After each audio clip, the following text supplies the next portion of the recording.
welcome everybody to Too Legit to Crit, a tabletop role-playing podcast made for people who say fuck you to homophobia. Yes, 100%. That's all I'm going to say. Yeah, 100%. If you don't agree with that, go watch another fucking show. Yeah, seriously. We don't need you. We don't want you. Happy Pride. Happy Pride to you. Happy Pride to everybody.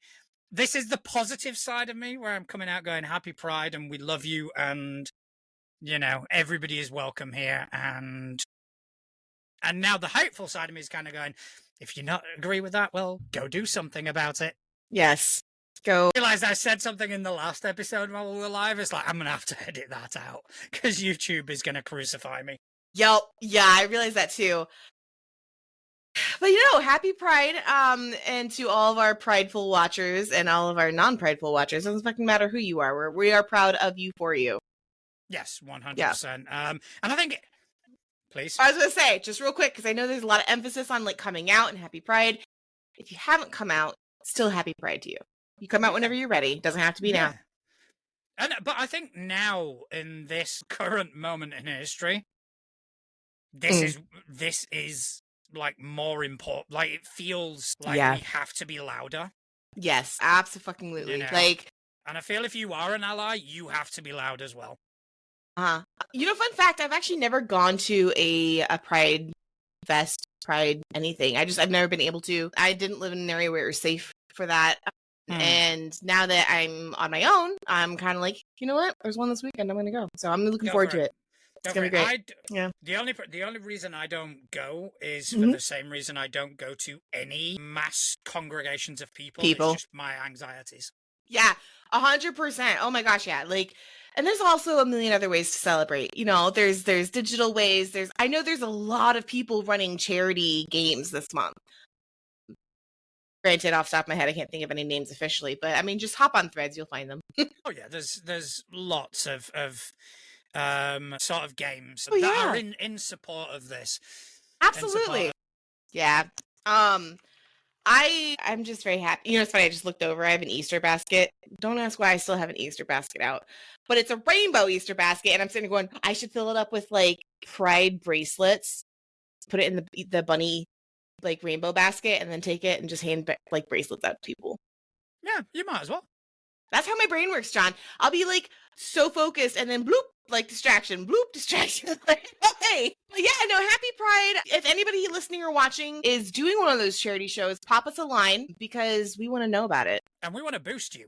Yeah, like 100%. Like if we are ever to be advertising whores, this month is when we're going to do it. Yeah, like, I mean. Absolutely. No commitment, no, just no any sort of reciprocation. It's just you tell us what we need to advertise and we'll advertise. We don't absolutely. We don't have any qualms about doing that. Not this month, not for this. For this or any great cause, but obviously this month is Pride. Yes. But yeah, we're always gonna kind of boost and support people in the community. Yep, absolutely. But how is your gaming week? Gaming week, Pride. Are you proud of your gaming? Dude, I am. I'm very proud of my gaming week. So this week, obviously, we started out on the Monday. We got back to Winter's amazing Pathfinder game, and we just really love that game. Like, it is. And this one, were you the automaton monk? No, not monk. Cleric. No, cleric. Okay, cleric. I'm like a war priest. So, yeah, we figured we needed a frontliner as well as healing, so I went, I got it. And it was just, every one of those sessions is batshit insane. Good. That's the good kind of games, though. It's when you walk away from a session, you're like, what just happened? Yeah. It was really good. And we're doing it again tomorrow, and we've got another player joining us. Another player joining in the chaos. It is Misfit's partner. He will be joining us, and I love that. We're going from 3 to 4, and yay, more chaos. I love that. I like it when like slowly you just gotta get to drag people into the game. As long as there's space for it. Like our table is so full, it's almost busting. But so then on Wednesday it was meant to be a fabulous game, but 2 of the players couldn't make it. Because Couch and I run alternate weeks. Okay. So I said, I could run something, thinking maybe Blades in the Dark or something. And our friend Chris went, well, you keep saying about trying Savage Worlds. Did you? Yep. I did. I lost my savage virginity.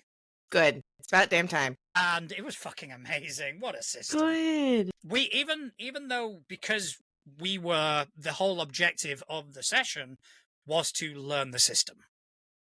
So it was very much pause, look this up, pause, look this up. And we were running the adventure kind of by the book.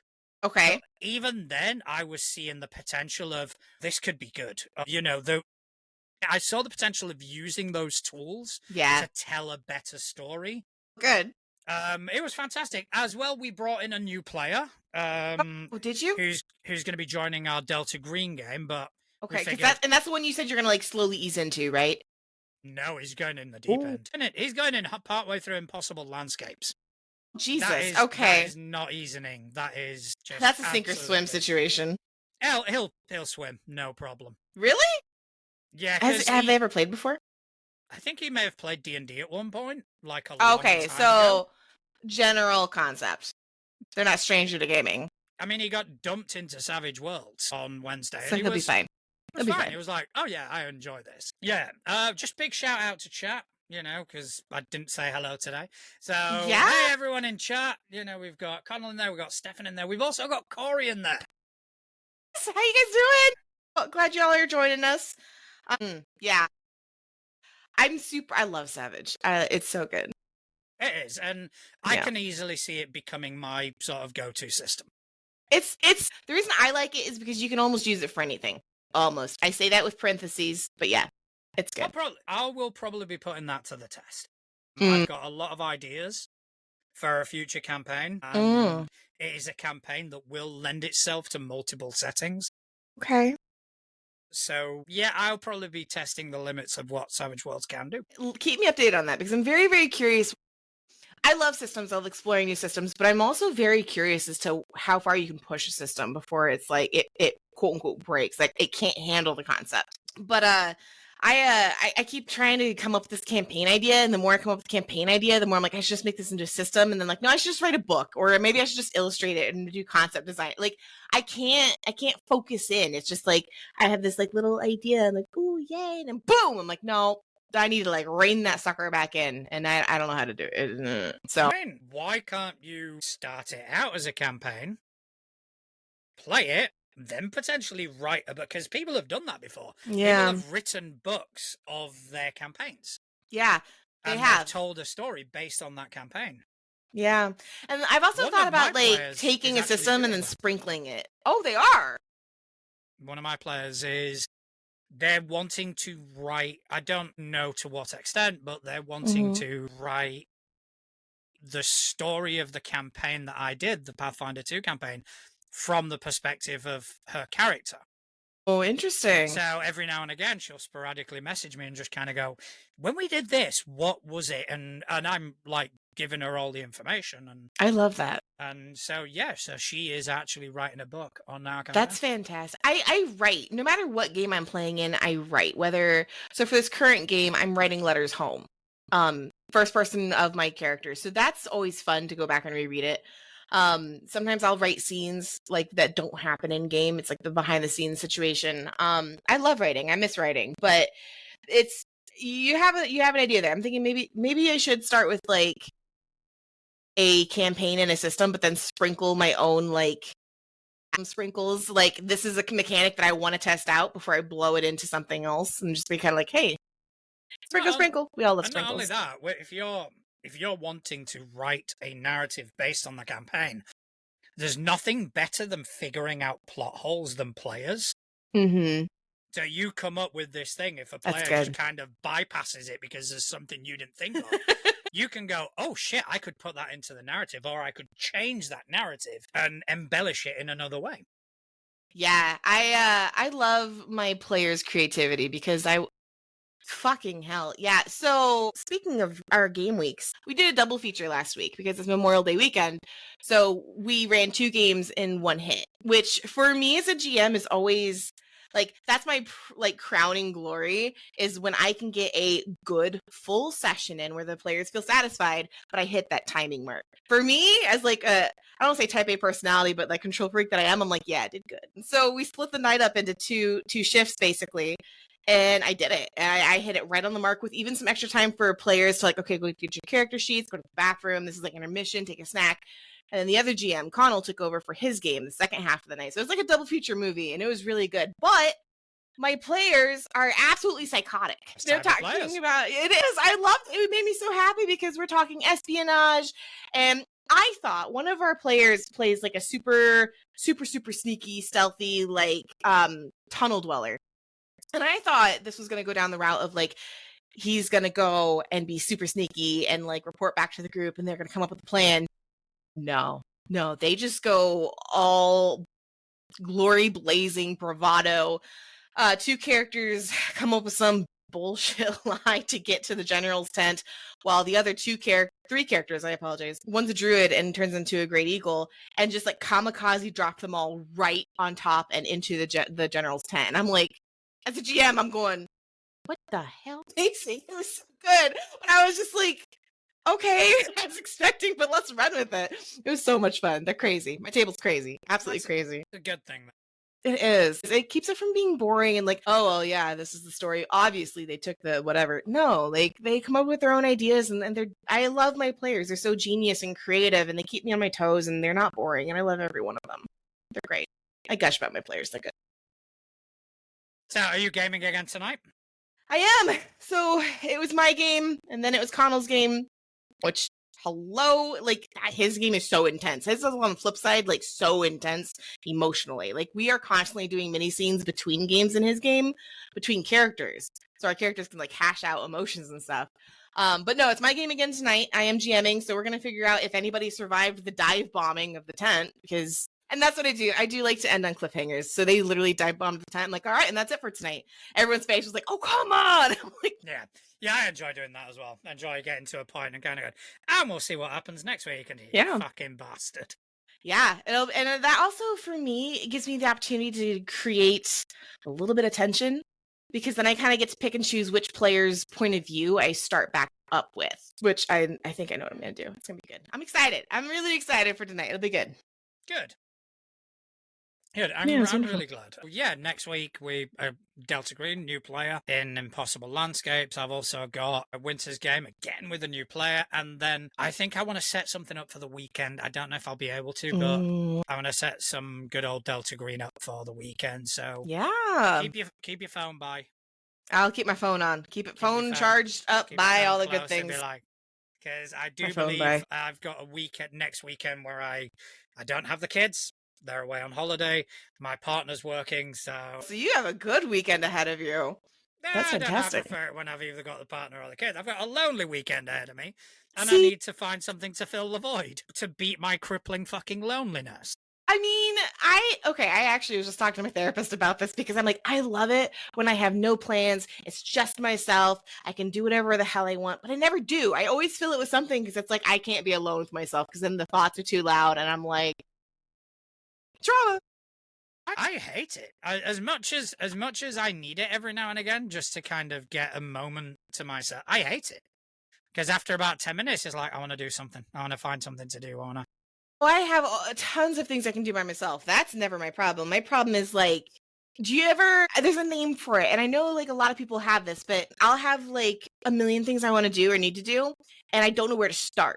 And it's like, so then I just kind of sit there paralyzed because I'm like, I don't know which one to do and I don't know where to start because there's so much and I'm so overwhelmed by it that I'm just kind of like, one of my girlfriends over the weekend, I told her, I was just sitting there. I'm like, I don't know what to do. And she's like, just go start peeling wallpaper because she knows I'm working on my living room. And I'm like, okay, started peeling wallpaper. I got a lot done. But no, this weekend was a lot of celebrating for me because I'm out of training.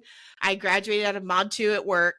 So I get to go back to my normal shift, which means I get to be more alive and like my normal presence online and gaming and a little more creative juices because it was killing me, man. I was like, oh. Well, good. Congratulations. I think a huge congratulations are in order. That is fantastic. Good for you. Thank you. Yeah, I'm excited. I'm doing adult things just so I can earn money so I can play games. Yeah. Yeah, I'm also doing adult things. My partner and I have just put a bid in for somewhere, but that's a long way away, but hopefully we get it. But, it's adulting. It's adulting. And, at 42 years old is about fucking time. Hey, you know what? Just because you're an adult doesn't mean you have to grow up. Two very different things. I refuse to grow up. Yeah, I was about to say, I'm a child of Peter Pan. I will never. Some things I am quite level-headed and mature. In other things, I'm just a big kid. But see, you can be mature and still not grow up. Grow up. You know, like you can be mature and wise and emotionally intelligent and still have fun. And I think that we've talked about that before, about how it's like people associate like doing mature the right things as like, oh, I can't have fun. I can't have that childlike whimsy and whatever. And I'm like, or you can only have adult fun. That's the weird one. You can only have adult fun. Yep. And it's like, why? Yeah, enough. This is one thing that kind of dawned on me when I stopped drinking. Yeah. When I stopped, being an alcoholic. Mm-hmm. Let's call it what it is. That's when I started realizing just how much of what the adult population, or a big percentage of the adult population, what they call fun, is all adult themed and adult orientated. And everything is okay. So we're gonna go throw axes, but there's gonna be alcohol involved. It's like, what? Why? Can't we just go to a fucking ball pit? Yes.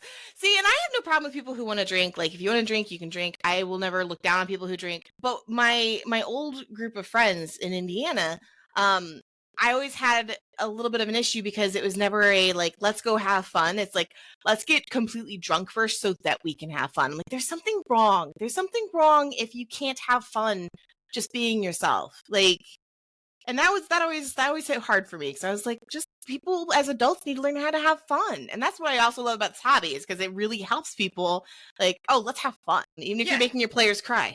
But I mean, Marlin, our friend Marlin, and I shared this on social media. He put out a fantastic blog post coming off something that I said in last episode, where it was fun is not the objective of a game. Fun is a side effect. Fun is something that you can potentially have. Yeah. But if you have this objective of, oh, we're all going to get together and have fun, because it is such an abstract. That's fair. Yeah. You can't, because everybody has fun in different ways. Some people have fun with mechanics. Some people have fun in building these characters which are optimized, etc., etc. That is their way of having fun. But other people's way of having fun is more of a narrative and this, that, and the other. So his blog post was, don't have fun as the objective.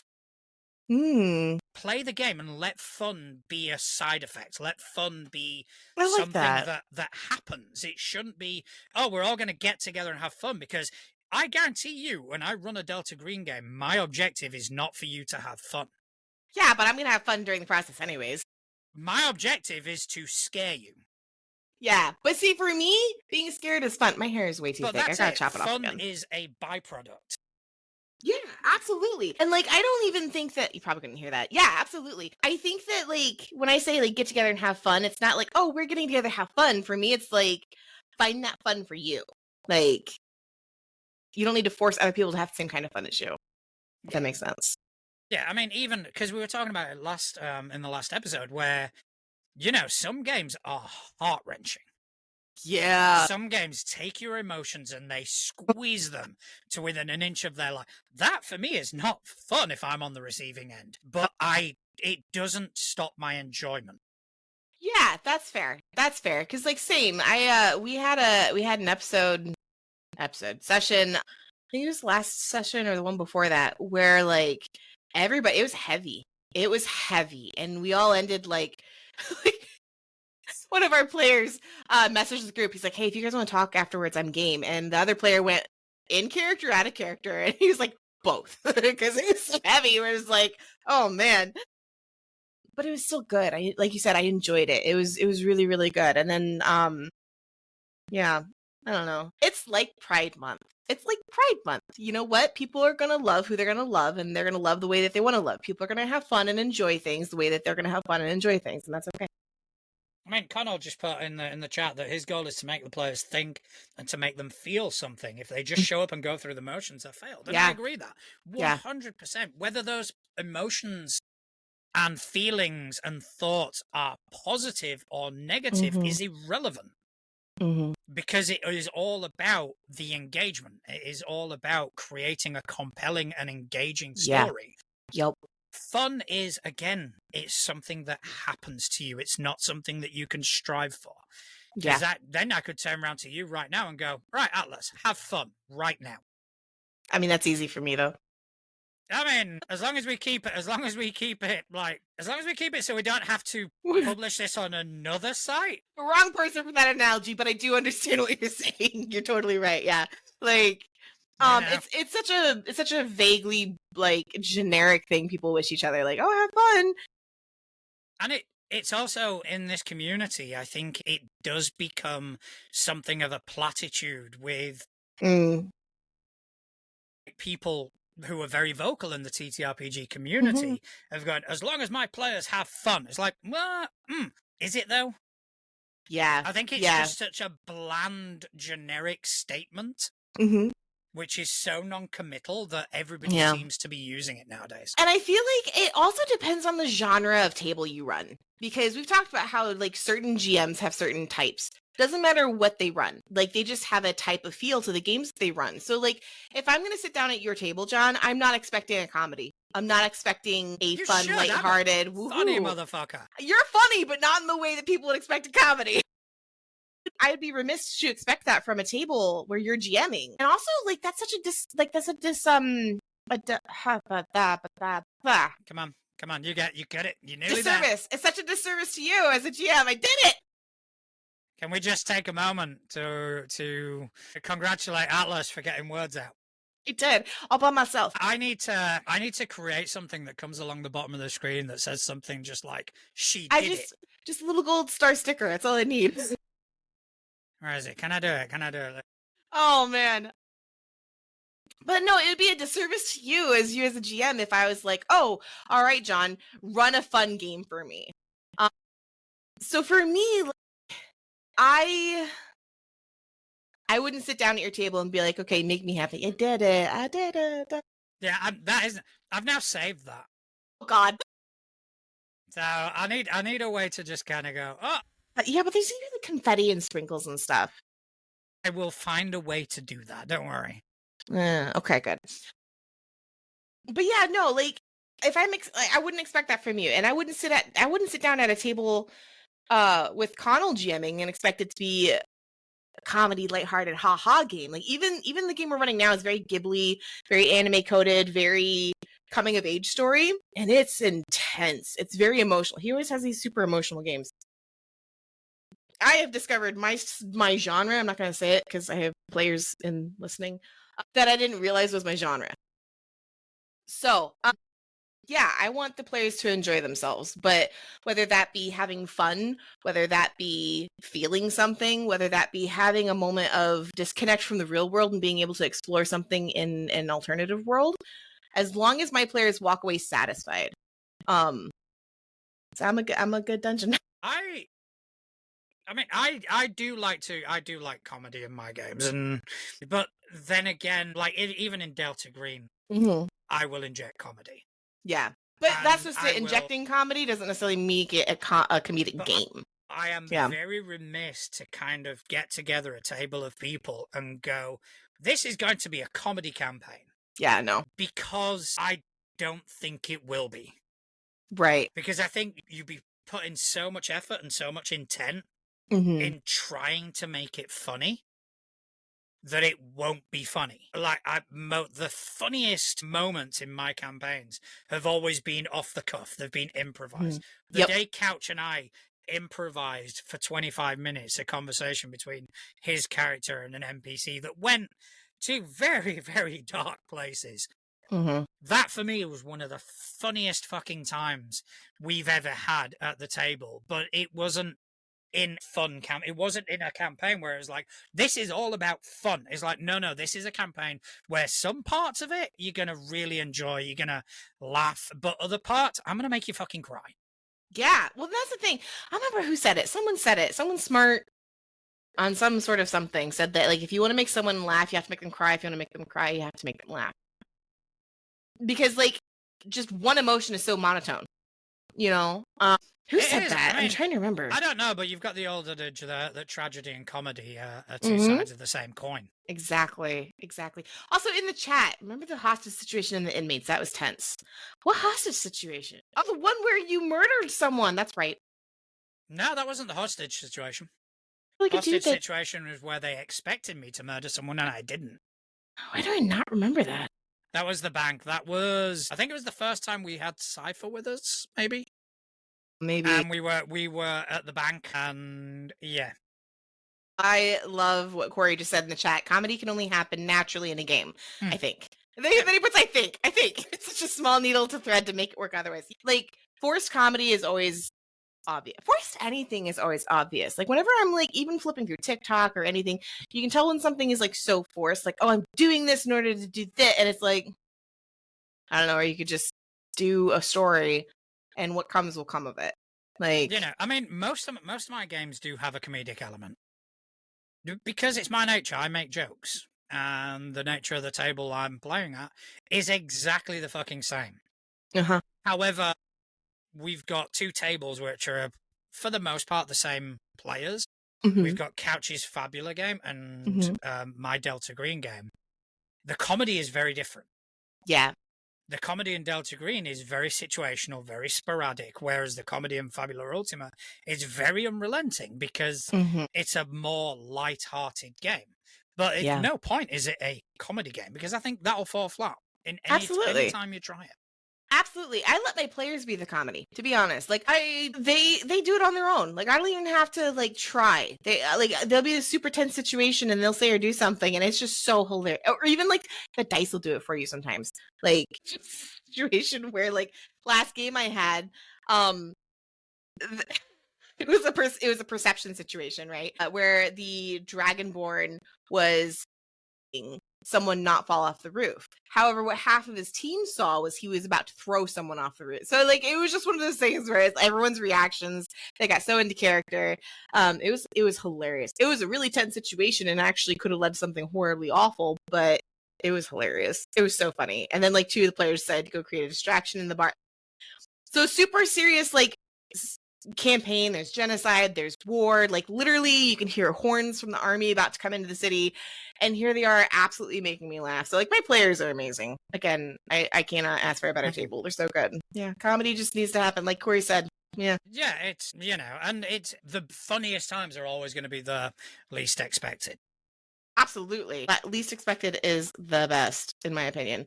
And it always has the strongest effect. For me, I've always found that the funniest ones are the ones that we can't tell people, and are not because of subject matter, just because they are very much you had to be there. Yeah.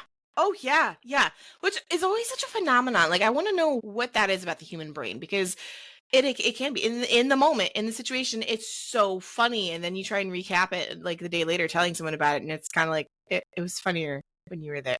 Yeah, why? I mean, but why? You know, even right now, I'm trying to think of like specific examples in my game where something off the cuff has happened and we've all had such a good laugh.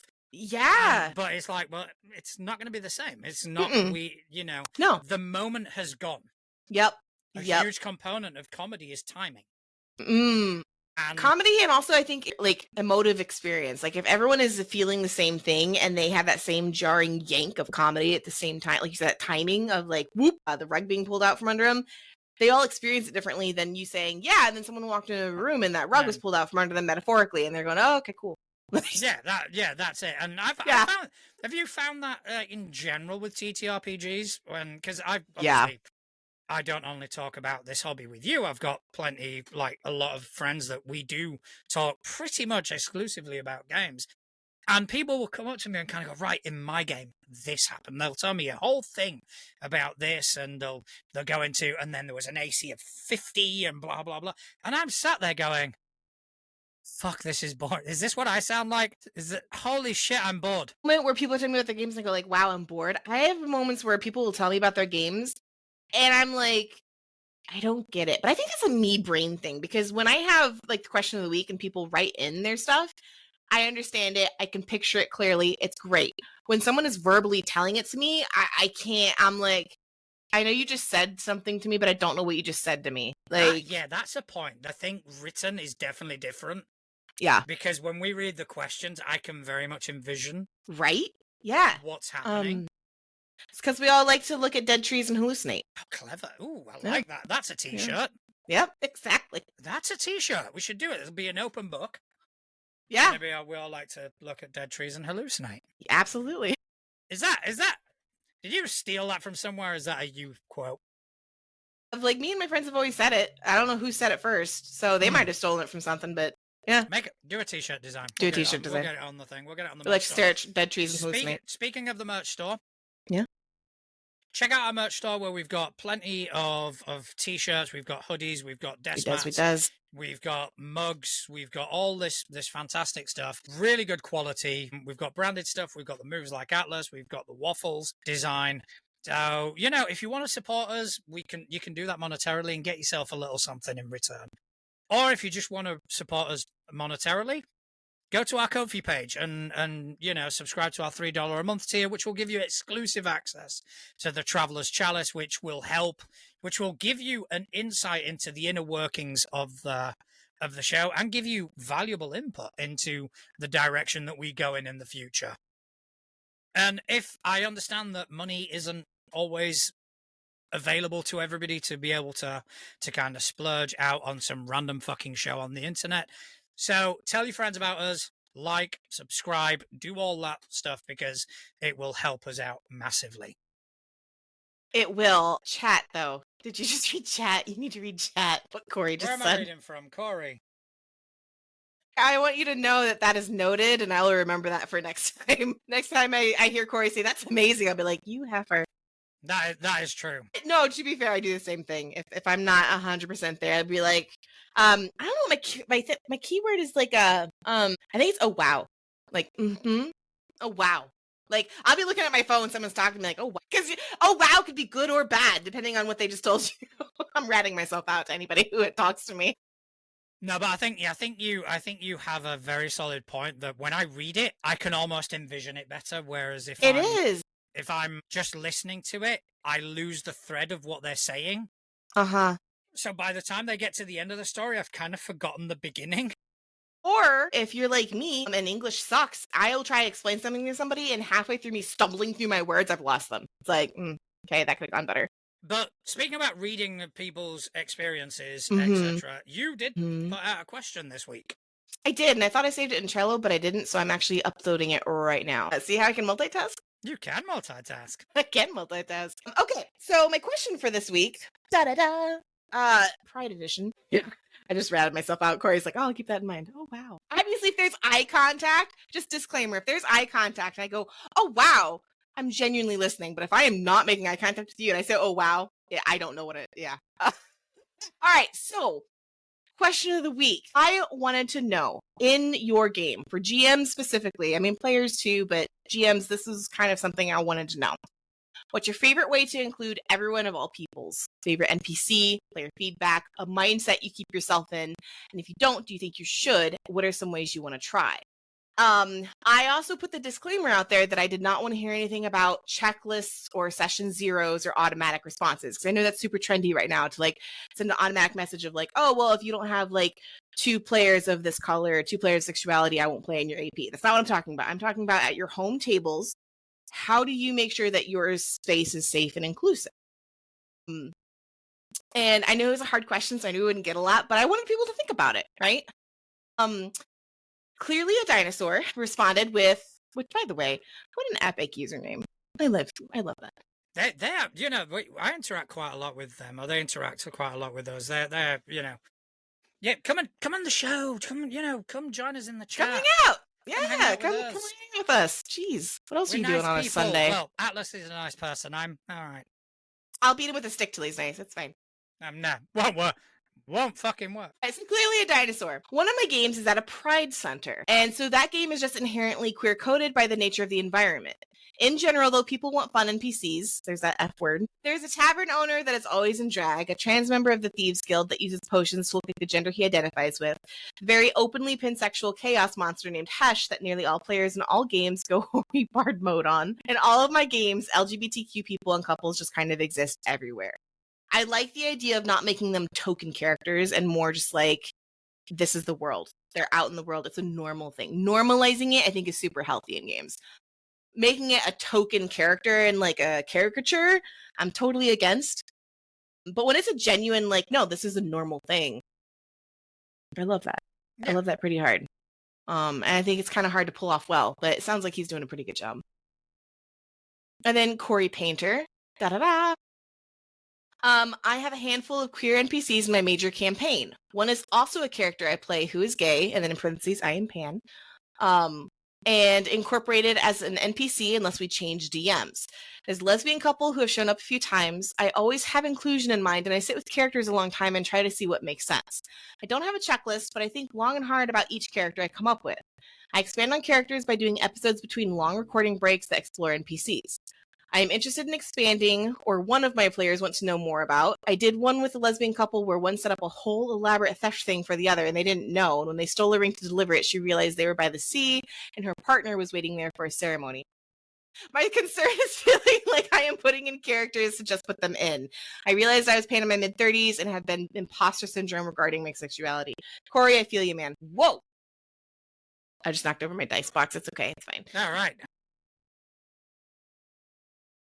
I love that. Like I just stated earlier, like putting them in as token characters and like, oh, putting them in to put them in. It's hard to not feel that imposter syndrome of like, oh, am I actually being inclusive or am I just, it's hard. That's real hard. I'm glad you shared that though, because that's so important too, is realizing that like, I have a lot of bisexual friends who are married to straight members. Let's put it that way. And that's something they struggle with too, is that it's like, so am I not bi anymore? I'm like, that you are what you are. And that is something to keep in mind, even when you're constructing a game. Like you're doing it out of the best of your heart. And I think anytime someone is trying to, I might get heat for this. I think anytime someone is trying to do something good, genuinely, not white knighting, not virtue signaling, but when they are trying to do good in making a place safe for all peoples, there is a place of mercy for mistakes. Because you should be able to approach someone with kindness and correct them. Be like, hey, I know you meant well by this, but without absolutely flaming and roasting them. I get very aggressive about that because kindness can go a long way. Like Corey stated, imposter syndrome, like, ooh, am I doing this right?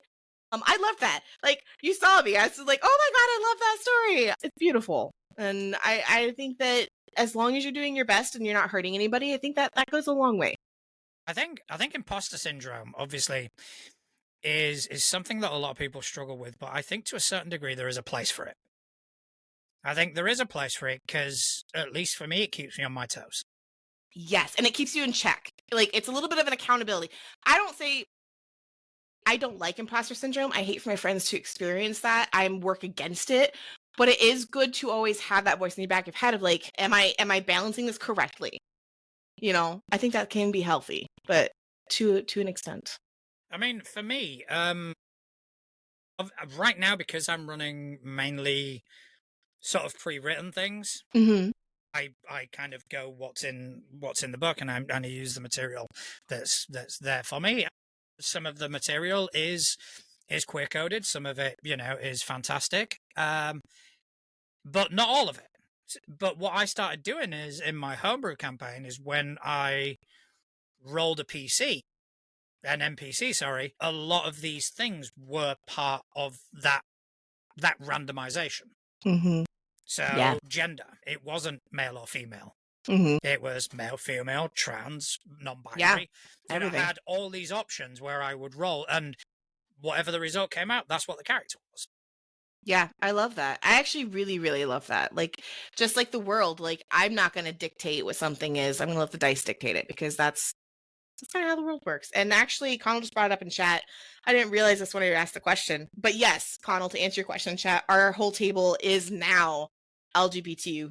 It wasn't before. but now it is actually currently. I think every single member is part of that community. Amazing. Yeah, and that's one of those things that like I said, I didn't do it on purpose. I was going, oh yeah, like let's pick this person, but like I think it shows when you naturally try to create an inclusive environment. People are going to feel safe with their people. Yeah. Yeah. I think that is primordial. That is the most important aspect, is for people to feel safe. Yeah, absolutely.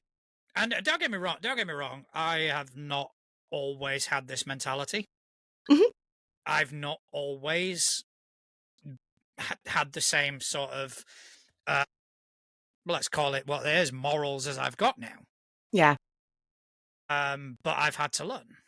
Yeah, exactly. I think a lot of us had. And to be honest, a tabletop role playing game has had a massive input and influence in me becoming a better person, and it will do, because I've still got a long way to go. Absolutely. But being able to recognize that is so important. And I think for even our ally friends, because it's so easy to put emphasis on anybody in the LGBTQ, the rainbow alphabet community.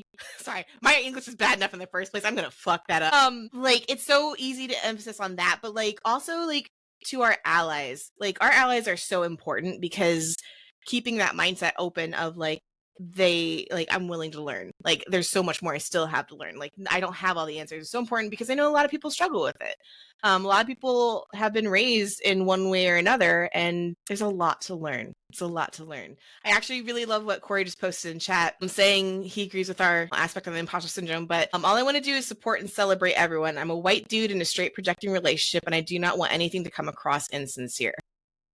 I think when you are sincere, it's going to be really hard pressed for anyone to accuse you of being insincere. So I don't think, Corey, I think you're on the right track. Just from, I don't know you very well, but from a third party person, my interaction with you online and your content that I've seen, I don't get a single insincere vibe from you. So rest assured on that. No, and I think we're fortunate enough that a lot of our following are similar, and we can say quite proudly that we trust and we feel secure to be able to recommend the people that follow us closest absolutely to others, and just kind of go, yeah, this is a safe person, this good is a person, safe person, we trust, and that isn't easy. That's No. not something that comes easy to a lot of people, and especially as sort of followings grow, it gets harder and harder to monitor. But right now, I couldn't be fucking prouder of the people that are with us on this journey. Yeah, our community is fantastic. I love all of you guys. Like, there's not a single person that I'm like, ooh, questionable. We have very, very straight people in our community who are so supportive and so strong allies. Like, I wouldn't hesitate to throw someone in their game. Like, yeah, go play in, go play in Corey's game, go play in Rob's game. Like, it's safe. It's good. So yeah, way to go, team! Yay! Yeah, I mean, this is something that is serious. This is something that is hugely important. Yeah. And, make people safe, make people feel safe, make people secure. And I don't know, if you are one of the sort of people who has a problem with certain members of the community, then you're not welcome at my table. Yeah. You're not welcome in our following either. I don't care. Yeah. It's not a numbers game for me. There's a saying that I saw many, many years ago that I've really taken to heart in every aspect of my life, is that, just because I don't want you at my table doesn't mean just because I don't want you eating at my table does not mean I want you to starve. So for me, I come from I don't talk about my personal life for many reasons, for a lot of very valid reasons, but like I come from a very, very not safe place, both in relationships and just geographically. And it's always been hard for me, because like balancing that line of, I know certain people are emotionally stunted and they have their own trauma and they're failing horribly, but they're trying. And that's always hard for me to draw that line of like, I don't know what to do. And I know a lot of people struggle with that, especially those, like as I mentioned earlier, that can't come out. And I think what really hit me the hardest is there's a phrase like, careful who you hate, because it could be someone you love. Mm-hmm. And I saw that one time and I was like, how could you not want to be a safe place for anybody? Even people you don't know. Like, just the weight of standing there and being like, I'm not safe for a certain type of person is rough. So I don't know. I just think that, like, be accepting or get the fuck out of my table. Honestly, just like, yeah, that's what it comes down to. I think, to be honest, you and I differ on one aspect. I think I'm a lot more militant than you, in the sense that just because I don't want you eating at my table, couldn't give a shit if you starved or not. No, I get that. You know that We're two different kinds of kings. Yeah, I'm very much. You know, I do have a lot of anger, sort of, within me, but I now know where to direct that. 100%. Whereas for me, if I'm happy to provide safety for people who need it, but for people who want to encroach on other people's safety, fuck that. And no, I agree with you on that. And that's kind of where I draw that line, is like, if you are purposely saying, I don't care, I am against this, then fuck off. But like, if it's someone who genuinely has not known any better, doesn't know how to grow, like, I'll give them an opportunity. Like, I will at least walk beside them while they're trying. But the minute that no, like, there's a line. There's a line. You gotta stand up for what you believe in and what's right, or else you'll not stand up for anything, really. But all that You're to just say, reeling off the quotes today, aren't you? It's just like quote after quote. I can't speak English, but hey, I can give quotes left, right, and sideways. Alice has got a second screen where she's got quotes. I wish. Oh my god, that'd be brilliant. I should write up a script for game or for show before I do it. That way I can be like, oh yeah, this and this and this and this. Problem is with that is that at some point you're gonna probably not know the entire history of a person and quote the wrong person and just kind of absolutely.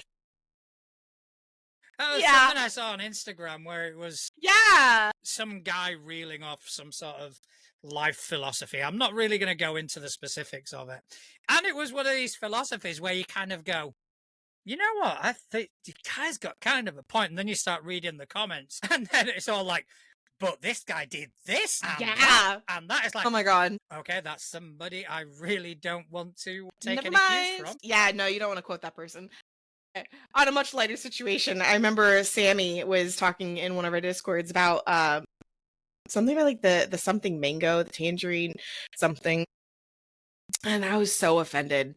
And I played it up. It's like, how could you call him that? I'm so offended, and it made it sound like I was pro, asshole. And I was like, I love mangoes. That's such a disrespected fruit. She lost it. I was like, yeah, but it is what it is. What is in your cup? Wait, did I see that right? Okay, I did see that right. I was like, is that a flaming skull? It is a flaming skull. I got this off my kids for either a birthday present at some point or a Christmas present. That's adorable. Yeah, my kids get me the best shit. Yeah, kids are amazing. I love kids. I don't want any, but they're amazing.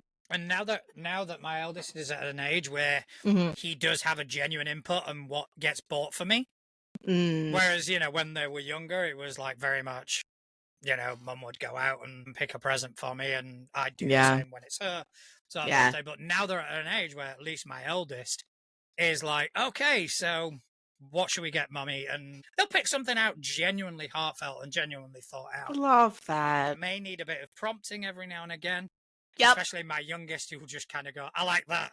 And it's like, okay, she might not need sanitary pads for her birthday. That's fantastic. My parents did the same thing. Like, they never forced me to use my own money when I was younger, but they're like, hey, it's Father's Day. You want to get something for your dad? I'm like, yeah. And I get so excited. I ruined it for my dad one year because we got him a really nice watch. This was back when I lived in California. And we wrapped it in a Lego box as kind of like a gag gift, like a surprise. And he's unwrapping it. And I was like, see, California. I was 4 or 5. I was so excited because I knew the watch was a really good gift.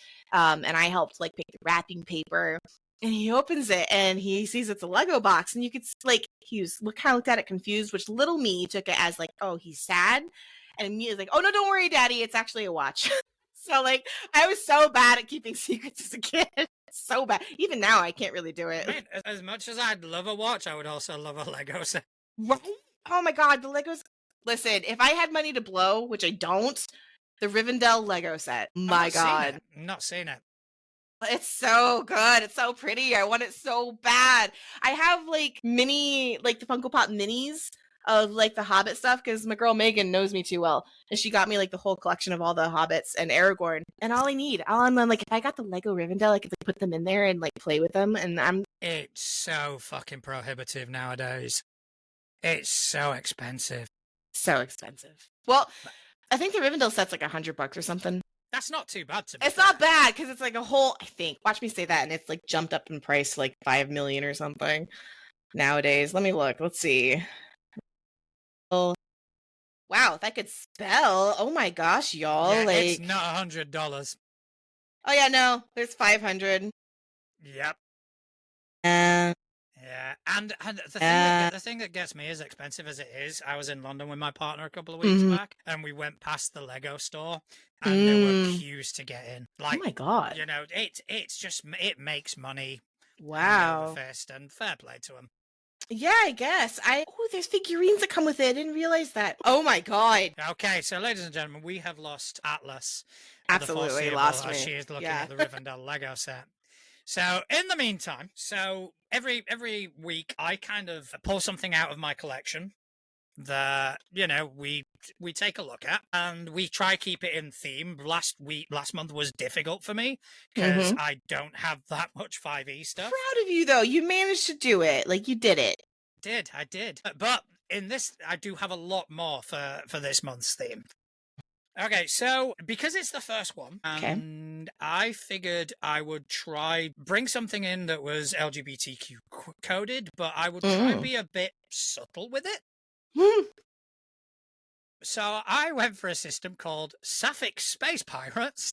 That's subtle. You're real good at subtle, John. Yeah, I think I nail subtlety. I think I really nail subtlety. So yeah, Sapphic Space Pirates, Luck of the Harbour Edition by Natalie Pudim.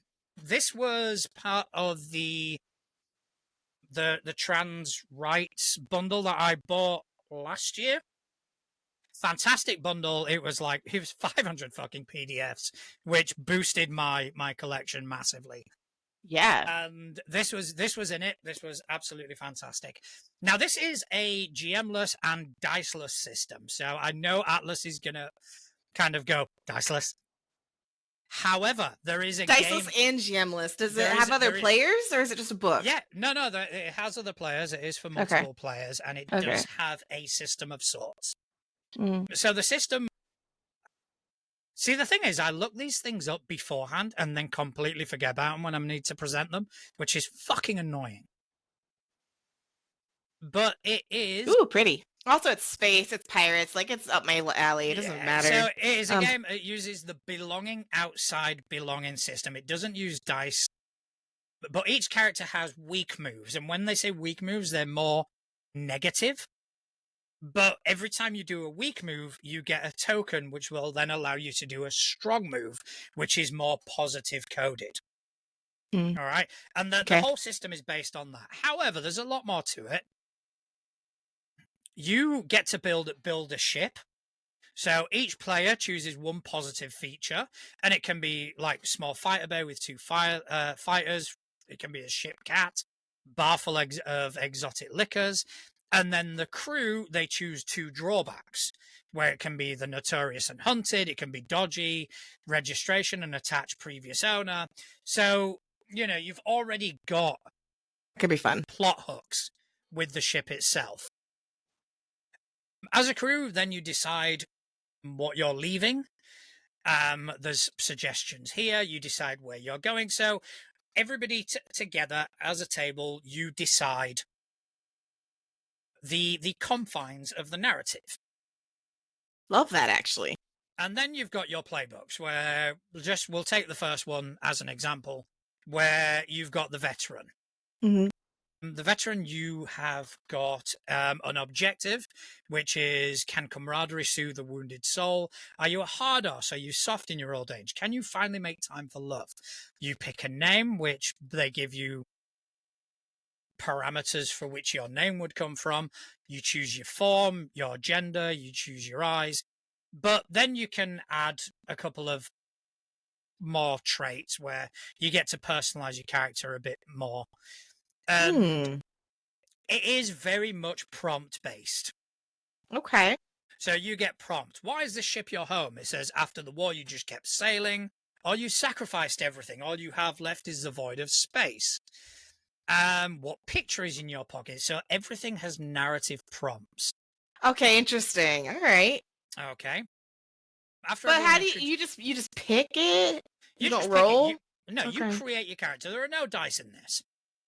No dice whatsoever. And I know you don't like a lack of resolution mechanic. I really like the clickety clackety pretty things. I agree. I like them as well. But again, this will very much prompt role playing. I'm going to wait for you to put that back on because I heard my voice. Sorry. No worries. My hair is getting to that. Like, I had a pixie cut in December and it's growing out, but it's at that really uncomfortable, it doesn't stay anywhere phase. So I keep having to, like, flick it out of my eyes. So, when you actually play this game, you've got 3 types of moves. You've got strong moves, which tend to be more positive. You've got regular moves, which are standard. Then you've got weak moves. However, in order to be able to perform a strong move, you have to have tokens. And in order to gain tokens, you have to use weak moves. So you have to do negative things in order to later on in the game be able to do positive things. So there is a resolution mechanic of sorts. Okay. If you want to save someone's life, just highlight that there. If you want to save someone's life and you don't have a token, you cannot do that. Are you following? Why not? Because you need to spend a token to do it. Oh, okay, I get you. Okay, right. It is, at the end of the day, a game.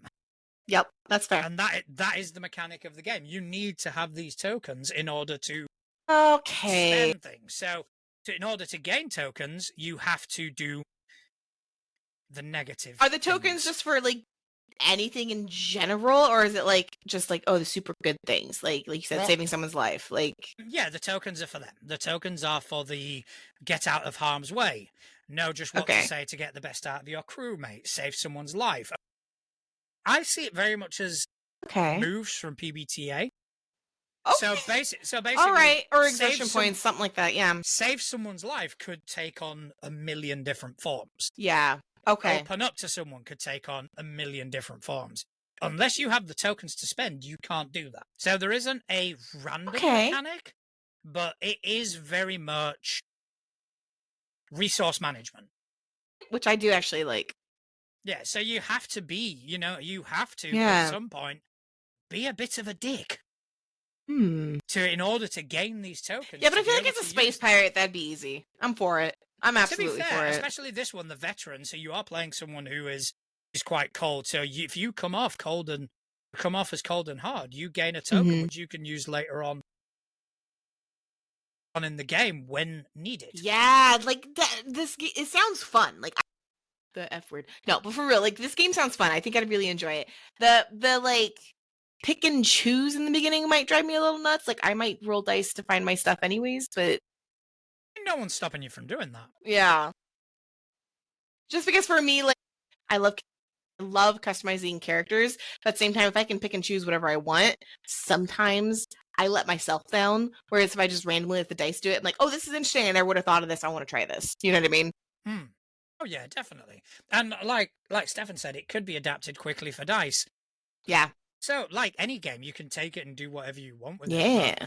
I do like it, and I do like that a lot of what happens, especially when we start looking in the moves, they are all geared towards, or a lot of them, should I say, are geared towards the other crew members. So it is very much about it. Love that. I like how it's the give and take of like the weak moves and the strong. I really actually genuinely like that. Because it gives me the vibe of the hero point. Like I want to use a hero point to intercept or something like that. But you have to earn it, which I think is very fun, in my opinion. Yeah. Creates some interesting narrative moments, like you said. So just going to the blurb at the back. So Sapphic Space Pirates is a diceless game master free tabletop role-playing game for 2 to 6 players. You explore the stars and the bonds of queer community in a cozy adventure. Maybe you'll be in a fresh-faced satyr, baby dyke, covered in engine grease, a hotshot high femme pilot, or a dandy dapper butch centaur with a loyal dog. Build your own ship, choose the journey you are on, and explore a galaxy full of colourful nebula and bloodthirsty pirates with a crew as gay as you are. I love that. So, Wait, how do you? I'm not gonna. I'll buy the thing and I'll look at it myself. no, I mean, you can get it on itch.io. Okay, good. I was gonna say I'm gonna have to take a look at that because I genuinely anything sci-fi is up my alley. I love it, and I am that person that needs that shirt that says "I love when women." That's it. So like, I love this game. I love this game concept. 100% for it. I just my brain can't wrap around some of the theories, so I need to read it. Yeah, I think that's it. It's like we were talking about before. Hearing about it and reading it are two very different things, and we absorb the information. Yeah. So I am just gonna post the link at the bottom. So follow the link at the bottom. Clicky. Clicky. So yeah, that is what I wanted to talk about this week. And yeah, looking forward to bringing out more stuff for next week. Yeah, it's gonna be a good month. It's gonna be a real good month. It's gonna be a fantastic month. I'm excited. But I think that's about all we've got time for this evening. So, wah. Do you want to tell people whereabouts they can find you on Tinterwebs? Yeah, anywhere except for that one place. But yeah, you can find me at Atlas Ursa, Atlas like the Titan, Ursa like the bear. Threads, Instagram, TikTok. I'm forgetting one. Blue Sky. I always forget that one. Yeah, come chit chat with me. I do have a Discord, so if you just want to hang out with gamers and play games, we do closed door gaming. We've been busy because it's summer, but just so you know, if you want a safe place to try a system, play a game without it being streamed or anything like that, come hit me up. Yeah, as for me, you can find me anywhere on the internet as well. I am behind all of our social media. You can find us on Threads and on Instagram, on TikTok. You can find my own personal account on Blue Sky. That's kind of where I've kind of taken it to be a more me thing on Blue Sky. So you can probably see me being a bit more me. For good or bad, however you want to take that. I want to send a big thank you out to everyone who's joined us in the chat. We love you guys. Thank you for your dedication week in, week out. And we also have a Discord. If you want to come and join us and hang out with us, feel free to join us. Just go to toolegit2create.com and you'll find links there for everything that we have to offer. Most of all, I just want to thank everyone who's taken time out of their busy day to listen to two idiots waffle on about tabletop role-playing games. Thank you very much. Good night. Happy Pride.